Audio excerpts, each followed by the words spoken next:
Shri Venkateswara gold తాకట్టులో ఉన్న మీ బంగారాన్ని విడిపించి కొనబడును.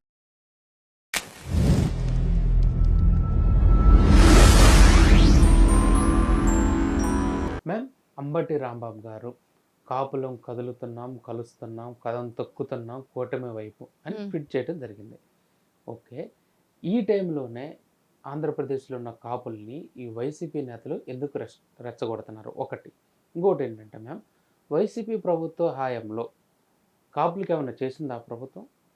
దీనిపైన మీ వ్యాఖ్య ఏంటి, మీ అభిప్రాయం ఏంటి? ఫస్ట్ అంబటి రాంబాబు గారు కాపులం కదులుతున్నాం, కథం తొక్కుతున్నాం, తొక్కనున్నాం, కథం తొక్కనున్నాం అని చెప్పి రాశాడు. నేను చదివాను అది. కూటమి ఓటమి వరకు ఎందుకు ఓడిస్తావు, ఎలా ఓడిస్తావు, ఓడించవలసిన అవసరం ఏంటి, ఇప్పుడు నీకు నీ ప్రాబ్లం ఏంటి అని అంటే, ఫస్ట్ అంబటి రాంబాబు అనే వ్యక్తి నువ్వు కాపుల్ని ఏమన్నావు? పనికిమాలినాళ్ళు, తిండిపోతులు, తాగుబోతులు, సోమరిపోతులు, అందుకని నా పిల్లల్ని కాపులకు ఇవ్వకుండా కమ్మోళ్ళకి ఇచ్చానని చెప్పి నువ్వే చెప్పావు. మరి నువ్వు కాపు టైగర్ ఎలా అవుతావు? అవ్వవు కదా. ఫస్ట్ ఆయన కొన్నిటికి సమాధానం చెప్పాలి. కాపుల్లో ఆర్థికంగా వెనుకబడిన వారికి విద్యా ఉద్యోగాలు న్యాయం చేయడం కోసం తెలుగుదేశం ప్రభుత్వం కేటాయించిన 5% రిజర్వేషన్ జగన్మోహన్ రెడ్డి ఎందుకు రద్దు చేశాడు? అప్పుడు కాపుల కోసం పోరాడిసిన ఈ కాపు టైగర్ ఎక్కడికి వెళ్ళాడు? నువ్వు ఇప్పుడు మొన్నటి వరకు జగన్మోహన్ రెడ్డిని నువ్వు పులివి, మచ్చల పులివి, నువ్వు పిల్లివి అని చెప్పి చెప్పుకున్నావు. అర్థం చేసుకోవాలి, నువ్వు పులివెందుల పులివా, మచ్చల పులివా ఏంటనేది. అలాగే ఇప్పుడు నువ్వు మరి కాపు టైగర్వా లేకపోతే క్యాట్వా, అది కూడా నువ్వే తేల్చుకోవాలి. తర్వాత చూస్తే మీకు 2014-19 మధ్య లో బడ్జెట్లో కూడా కాపు సంక్షేమానికి 1000 కోట్లు కేటాయించి విదేశీ విద్యాధరణ, స్కిల్ డెవలప్మెంట్, ఉన్నత విద్యాధరణ, MSCMల ద్వారా ప్రోత్సాహం వంటి పథకాలు కొనసాగిస్తే అధికారంలో రాగానే వైఎస్ జగన్మోహన్ రెడ్డి వీటిని తీసేశాడు.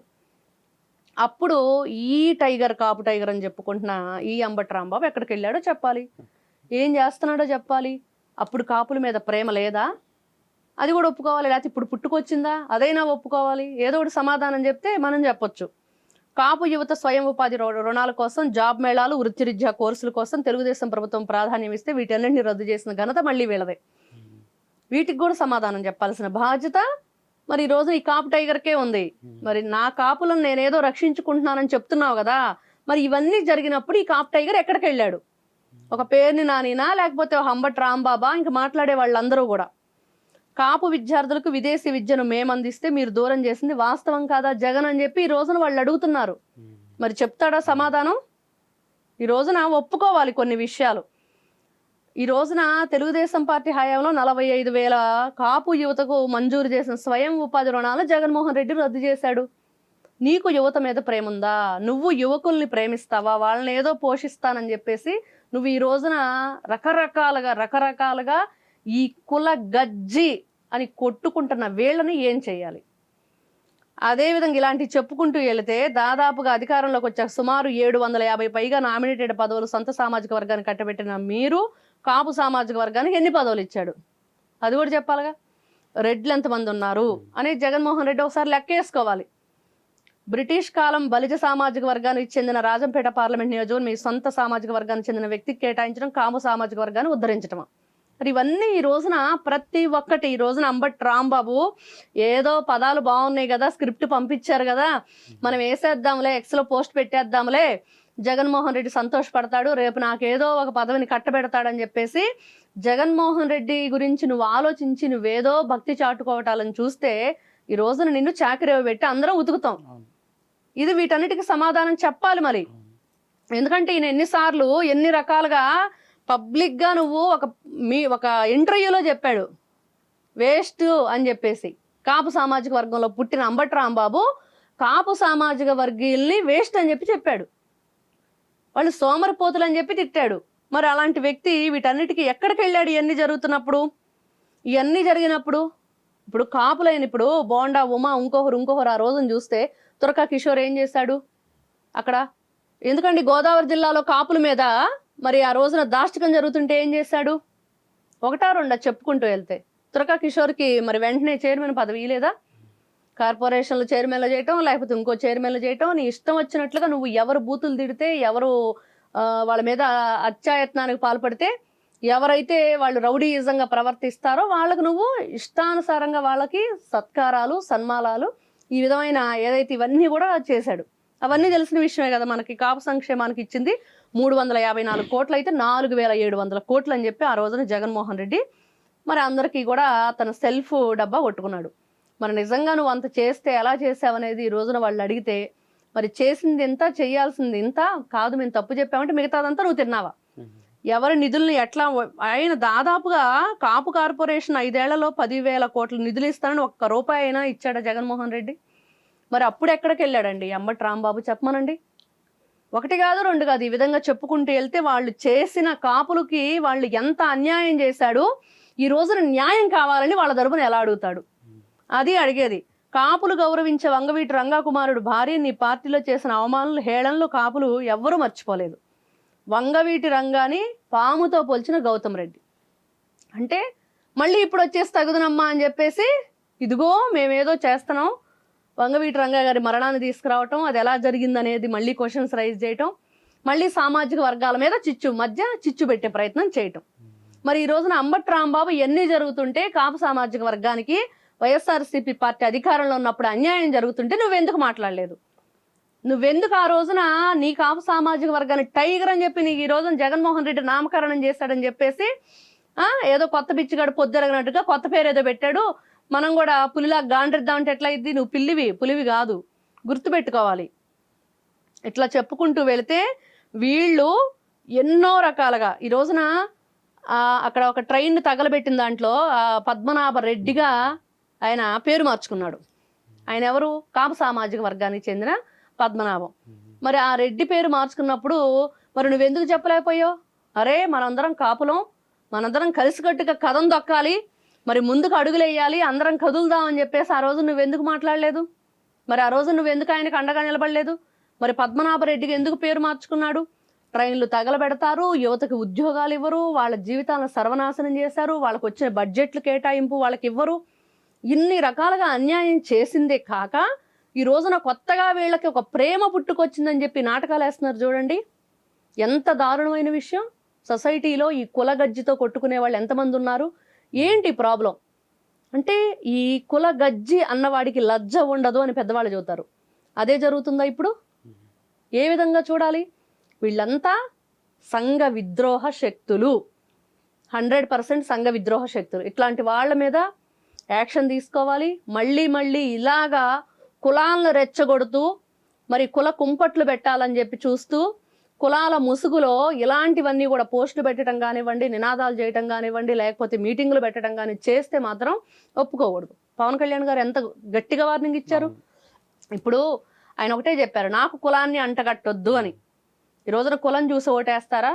ఆ కులం వాళ్ళు మాత్రమే వేస్తేనే ఆయన 100% స్ట్రైక్ రేట్తో వచ్చాడా? కాదు కదా.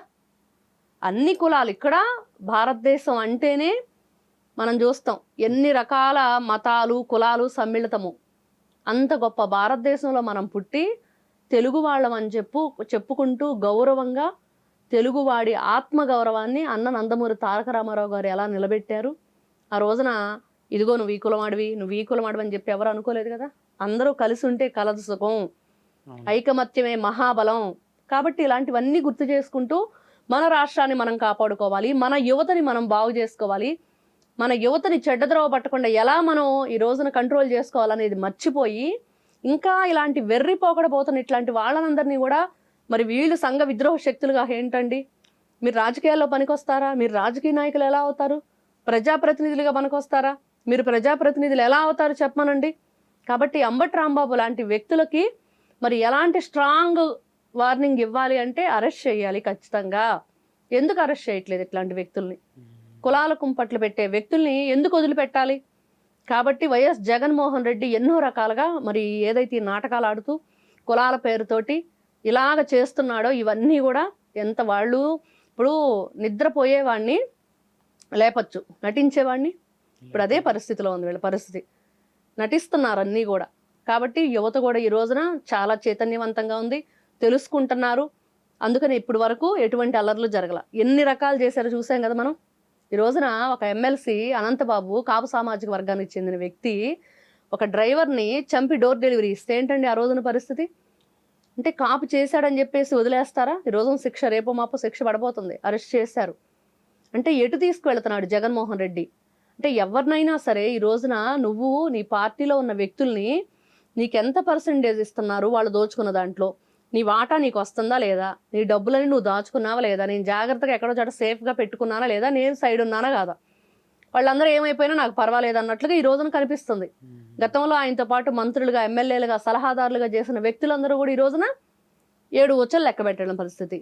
ఇంత దారుణమైన విషయం అంటే వీళ్ళు ఈ రోజున మరి కులాల పేరుతోటి, మతాల పేరుతోటి విద్వేషాలు. గతంలో చూసాం మనం, జాన్ బెన్ లింగం అనే వ్యక్తి మేము బైబిల్ పట్టుకున్నాము, పక్కన పెట్టేస్తే హిందువుల్ని కోతకు వస్తామన్నాడు.